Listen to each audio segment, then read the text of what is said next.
Des brutes d'école attaquent un garçon discret. Elles ignoraient qu'il était un champion de combat. Antoine Dubois gardait la tête baissée en traversant les couloirs bondés du lycée Saint-Exupéry. À 15 ans, il était plus petit que la plupart des garçons de son âge, avec une silhouette mince qui le faisait paraître presque fragile. Ses lunettes surdimensionnées glissaient sur son nez toutes les quelques minutes, et il les remontait d'un mouvement habitué. Nouveau dans l'établissement après le récent déménagement de sa famille, Antoine avait rapidement appris l'art de l'invisibilité. Marcher près des murs, éviter le contact visuel et se fondre dans le décor. Personne à Saint-Exupéry ne savait que derrière son attitude calme et son apparence discrète, Antoine était 3 fois champion régional junior en savate boxe française. Son père, un ancien champion de France, l'entraînait depuis l'âge de 6 ans. Leur garage à la maison avait été transformé en un espace d'entraînement entièrement équipé où Antoine passait des heures à perfectionner sa technique. Mais après un incident dans son ancien collège, où il avait sérieusement blessé un élève qu'il avait attaqué en premier, ses parents lui avaient fait promettre de garder son entraînement secret et d'éviter les bagarres à tout prix. Regardez, qui voilà Dubois la taupe?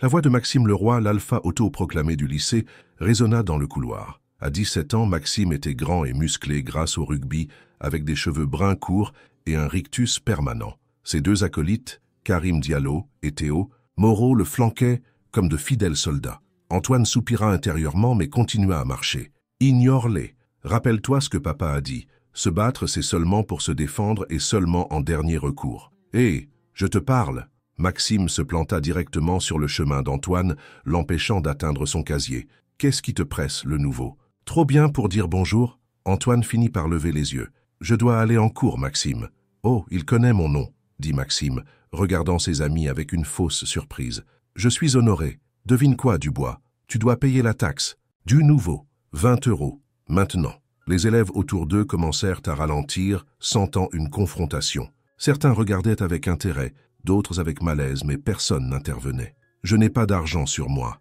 répondit Antoine calmement, bien que son cœur commençait à s'emballer. « Reste calme, ne réagis pas. Alors je suppose qu'on devra prendre autre chose. » Maxime tendit la main et attrapa le sac à dos d'Antoine, l'ouvrant et vidant son contenu sur le sol. Cahiers, stylos et manuels scolaires se dispersèrent sur le carrelage du couloir. « Madame. » Martin, la professeure de français, passa à ce moment-là. Elle fronça légèrement les sourcils, mais dit seulement « Vous les garçons, allez en cours. La sonnerie va bientôt retentir. » Puis elle continua à marcher, apparemment indifférente à ce qui venait de se passer. Antoine s'agenouilla pour ramasser ses affaires, les joues brûlantes d'humiliation, alors que les gens le contournaient, certains ricanant.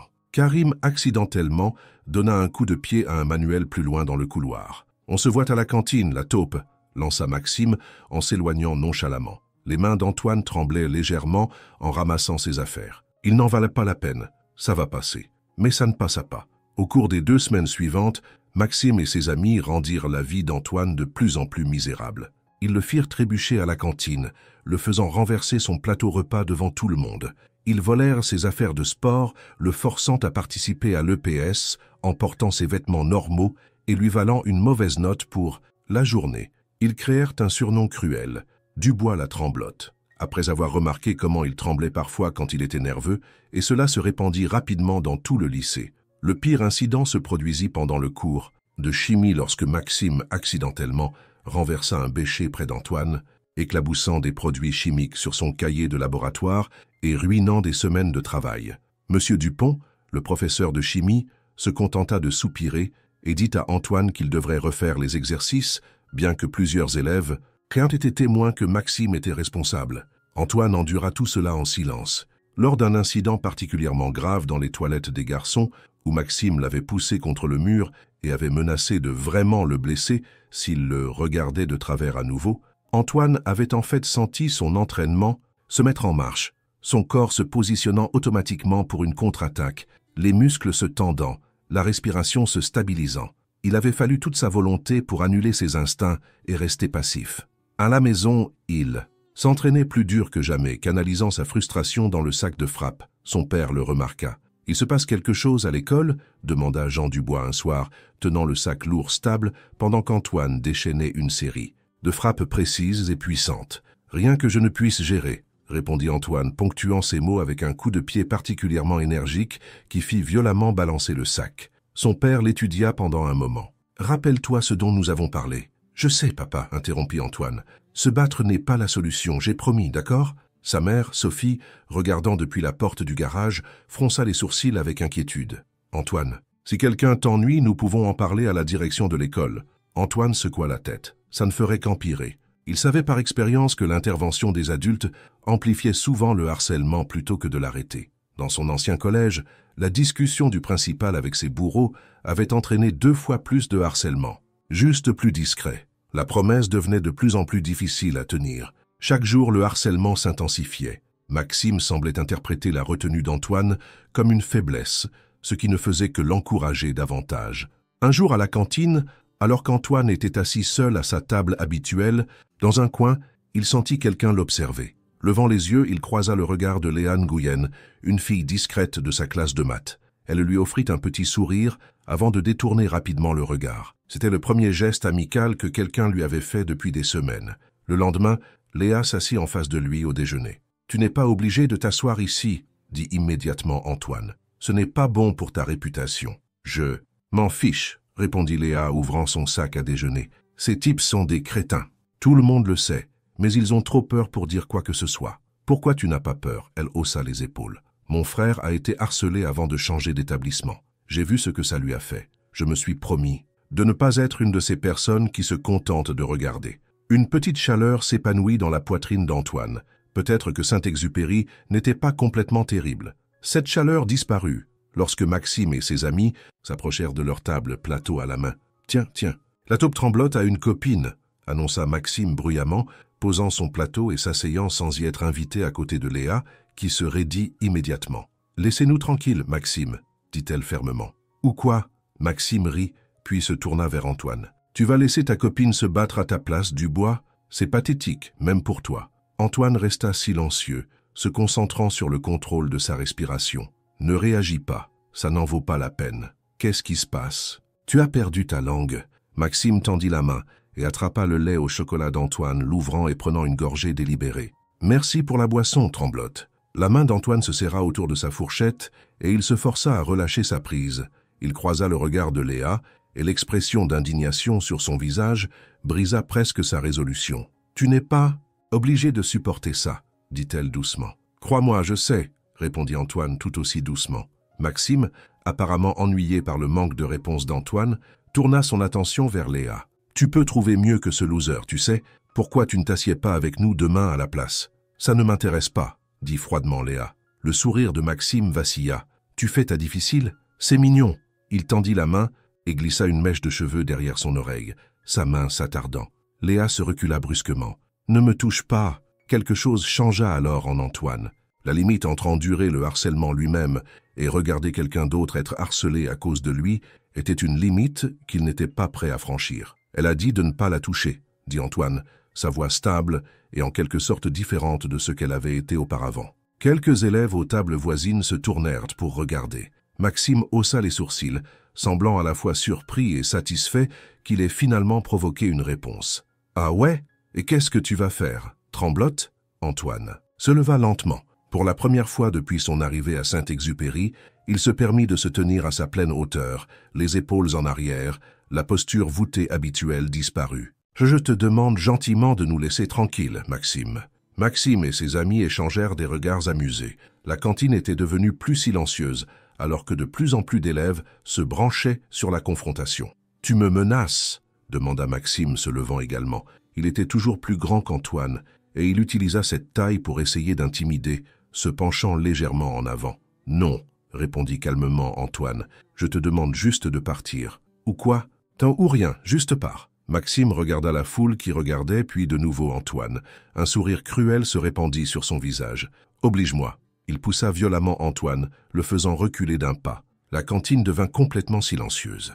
Antoine retrouva son équilibre et prit une profonde inspiration. « Je ne veux pas me battre avec toi. »« Tant pis, » dit Maxime, et se jeta en avant avec un coup de poing sauvage visant le visage d'Antoine. Ce qui se passa ensuite laissa toute la cantine sous le choc.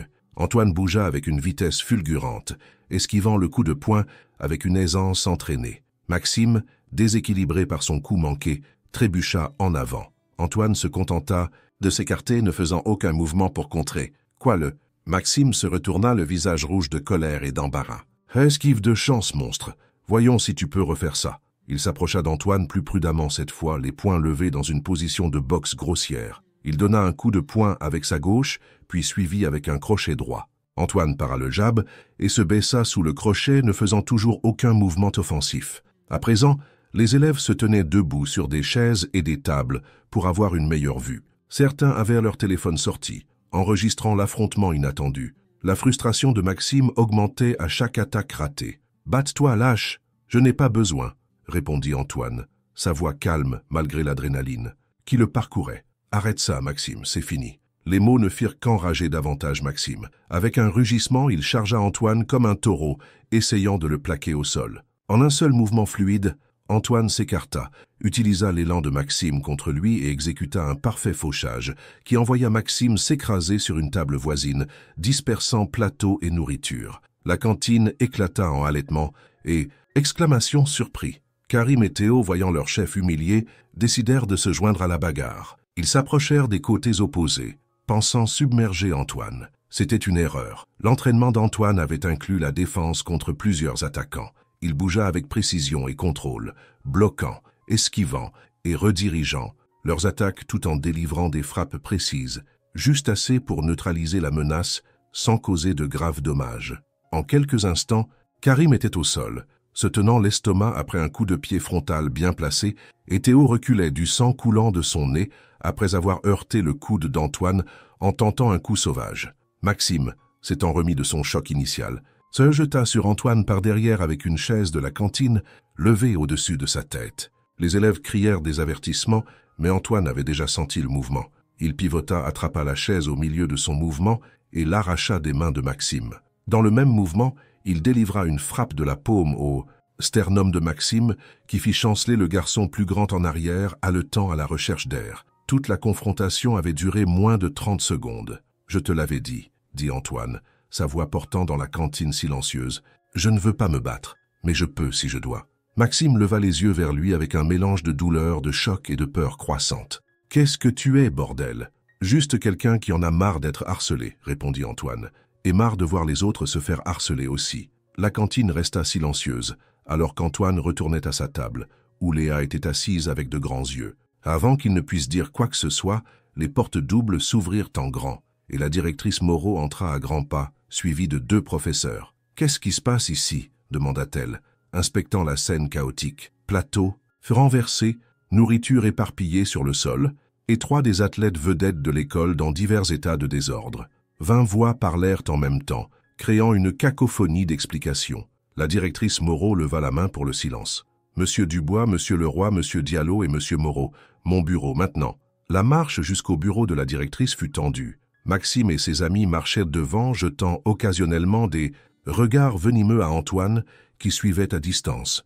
Au moment où ils atteignirent l'aile administrative, Maxime avait retrouvé une partie de sa bravade. « T'es un homme mort, Dubois », murmura-t-il, alors qu'ils attendaient devant le bureau de la directrice Moreau. « Mon père est avocat. Tu vas te faire renvoyer pour ça. » Antoine ne répondit pas. Sa poussée d'adrénaline initiale s'estompait, remplacée par une inquiétude croissante.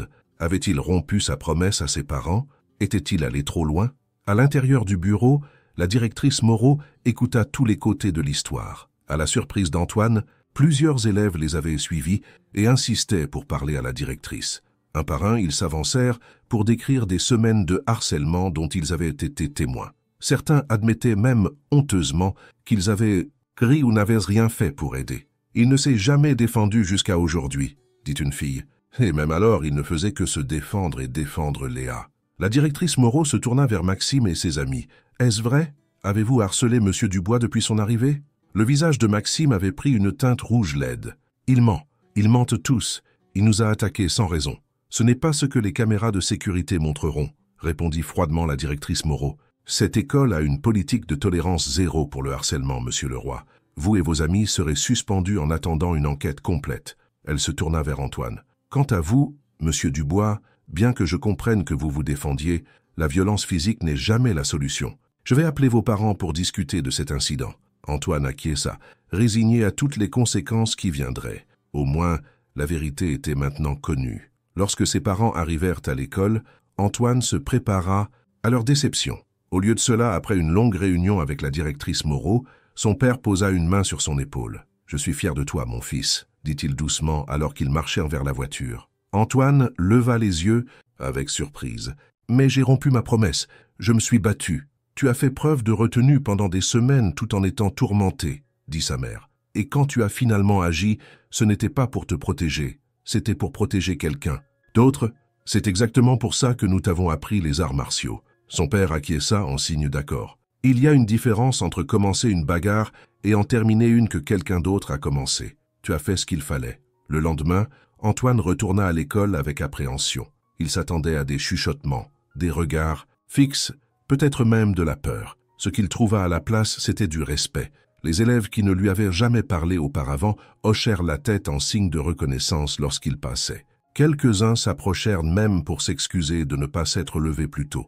Au déjeuner, il fut surpris de trouver non seulement Léa qui l'attendait, mais aussi plusieurs autres élèves qui l'invitèrent à se joindre à leur table. « C'était incroyable hier, » dit un garçon. « Où as-tu appris à te battre comme ça ?»« Mon père m'entraîne depuis que je suis petit, » répondit Antoine, toujours mal à l'aise avec l'attention. « Mais se battre devrait toujours être le dernier recours. »« Eh bien, Maxime et ses amis l'avaient bien cherché, » dit un autre élève. « Ils terrorisent les gens depuis des années. » Les vidéos de la cantine s'étaient répandues dans toute l'école, et à la fin de la journée, il semblait que tout le monde avait vu la démonstration de prouesse en arts martiaux d'Antoine. Certaines des images se sont même retrouvées sur les réseaux sociaux, où elles ont rapidement recueilli des milliers de vues. Maxime et ses amis étaient absents, purgeant le premier jour de leur suspension de 2 semaines. Quand ils finirent par revenir, la dynamique avait changé de façon permanente. Maxime évita complètement Antoine, lui laissant une grande marge de manœuvre dans les couloirs. Les rares fois où leurs yeux se croisèrent,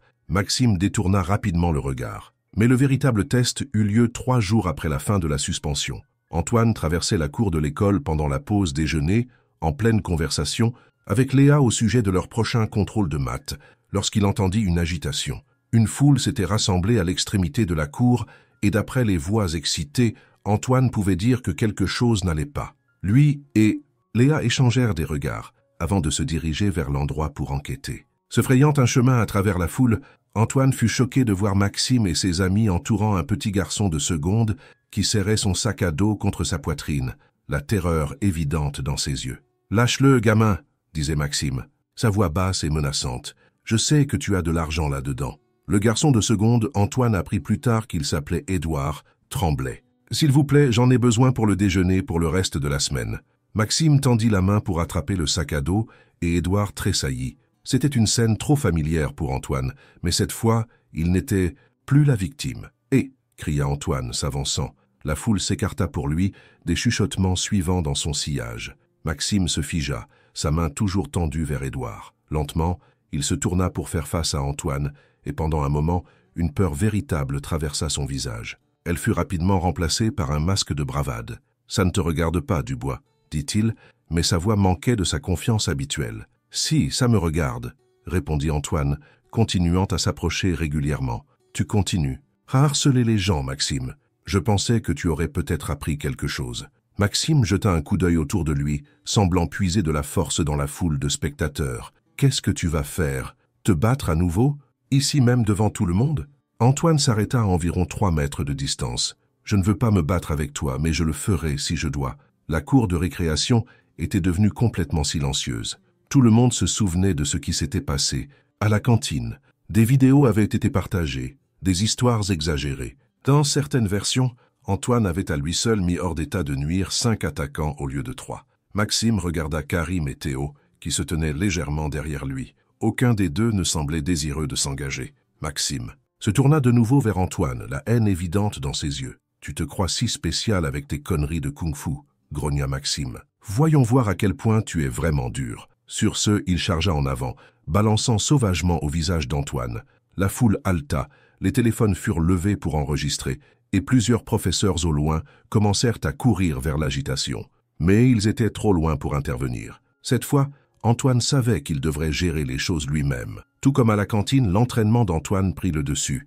Il esquiva le coup de poing de Maxime avec une grâce fluide, mais contrairement à avant, il ne se contenta pas d'esquiver. Cette fois, il contre-attaqua. Alors que l'élan de Maxime le portait en avant, Antoine délivra une frappe précise à son plexus solaire, juste assez pour le couper le souffle, pas assez pour causer des dommages durables. Maxime se plia en deux, haletant à la recherche d'air. Karim, voyant son ami en difficulté, se précipita en avant ensuite. Antoine pivota, utilisant l'élan de Karim pour le faire basculer sur sa hanche. Karim atterrit durement sur son dos, l'impact forçant l'air de ses poumons. Théo, le dernier du trio, hésita. Ses yeux passèrent de ses amis tombés à Antoine, qui se tenait calmement dans une position de combat, prêt mais pas agressif. « Ne le fais pas », avertit Antoine. Théo recula, les mains levées en signe de reddition.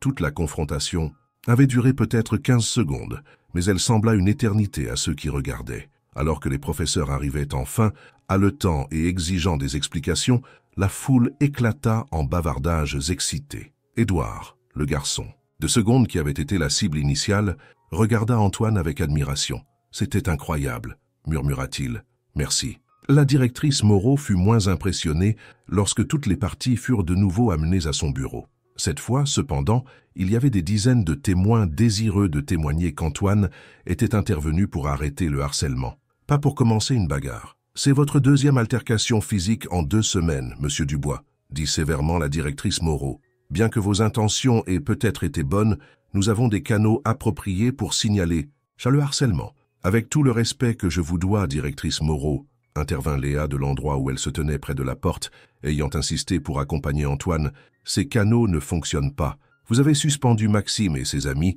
et dès qu'ils sont revenus, ils ont recommencé à harceler, juste en choisissant des cibles différentes. La directrice Moreau fronça les sourcils, mais ne contesta pas l'accusation. Néanmoins, je ne peux pas cautionner la violence comme solution. Qu'en est-il d'un programme supervisé ? Suggéra soudain Antoine.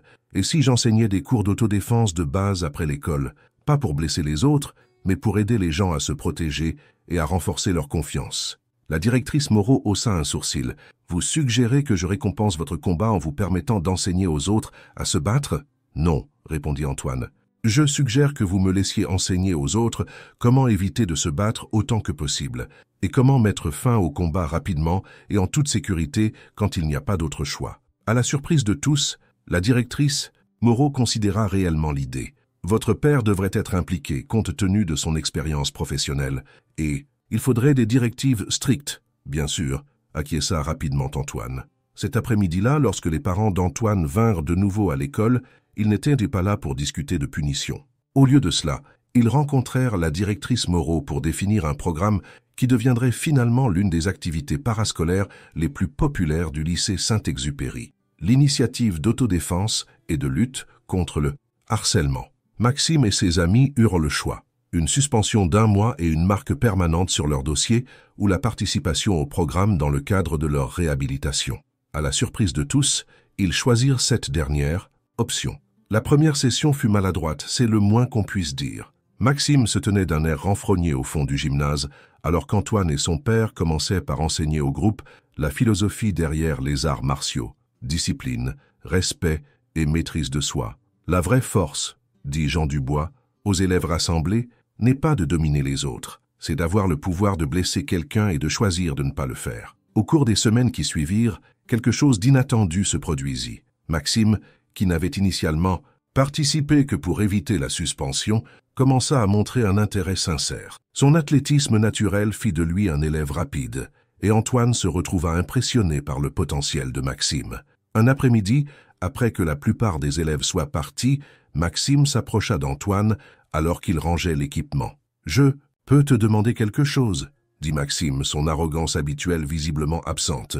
Antoine acquiesça avec prudence. « Pourquoi tu ne t'es pas défendu plus tôt ? Tu aurais pu me mettre KO dès le premier jour. » Antoine considéra la question. « Parce que se battre, c'est sérieux. Une fois que tu commences, quelqu'un est toujours blessé. J'espérais que je n'aurais pas à le faire. » Maxime resta silencieux. Pendant un moment. « J'ai été un vrai connard, n'est-ce pas ?»« À peu près, » acquiesça Antoine, mais il n'y avait aucune méchanceté dans son ton. « Mon père ?» commença Maxime, puis s'arrêta. « Laisse tomber, ce n'est pas une excuse. » Antoine attendit, sentant qu'il y avait plus. « Mon père a toujours dit qu'il fallait être dur, tu sais, que si tu ne bouscules pas les autres, ils te bousculeront à la place. » Maxime secoua la tête, mais en te regardant dans cette cantine, et puis sur la cour, tu es le gars le plus dur que j'ai jamais rencontré, et tu ne bouscules personne. Différents genres de dur, dit Antoine. Mon père m'a appris que la vraie dureté est ici. Il tapota sa tempe. Et ici, il plaça une main sur son cœur. Pas dans la force avec laquelle tu peux frapper. Maxime acquiesça lentement. Tu penses que tu pourrais m'enseigner ce genre de dur? Ce ne fut pas une transformation instantanée. Maxime avait des années de mauvaises habitudes et de croyances toxiques à désapprendre. Mais avec le temps, avec les conseils d'Antoine et sa propre détermination, il commença à changer. Le garçon qui avait autrefois été le tyran, le plus craint de Saint-Exupéry, devint progressivement l'un de ses leaders les plus respectés, utilisant son charisme naturel pour unir plutôt que pour intimider. Quant à Antoine, le garçon timide et réservé qui avait franchi les portes de Saint-Exupéry, déterminé à rester invisible, se retrouva au centre d'un mouvement. L'initiative d'autodéfense et de lutte contre le harcèlement s'étendit à d'autres écoles du district, et Antoine voyageait souvent avec son père pour aider à établir de nouveaux programmes. Léa resta à ses côtés à travers tout cela, sa force tranquille et son soutien indéfectible étant une source constante d'inspiration. Ils devinrent inséparables, leur relation s'approfondissant alors qu'ils travaillaient ensemble pour transformer la culture de leur école. Au moment où la remise des diplômes arriva 2 ans plus tard, le lycée Saint-Exupéry avait été reconnu au niveau national pour son approche innovante de la lutte contre le harcèlement. Maxime et Antoine, autrefois adversaires, se tenaient côte à côte dans leurs toges et leurs mortiers, preuve que les gens pouvaient changer, que les cycles de violence pouvaient être brisés. Dans son discours de major de promotion, Antoine réfléchit à son parcours. Quand je suis arrivé à Saint-Exupéry, je cachais qui j'étais vraiment. J'avais peur que ma force ne blesse les autres, alors j'ai fait semblant d'être faible. Ce que j'ai appris depuis, c'est que la vraie force n'est pas une question de puissance physique, c'est d'avoir le courage de défendre ce qui est juste, même quand c'est difficile. Parfois, la chose la plus forte que vous puissiez faire est de faire preuve de retenue. Et parfois, la chose la plus forte que vous puissiez faire est de passer à l'action. Il regarda ses camarades de classe, son regard s'attardant sur Maxime pendant un moment.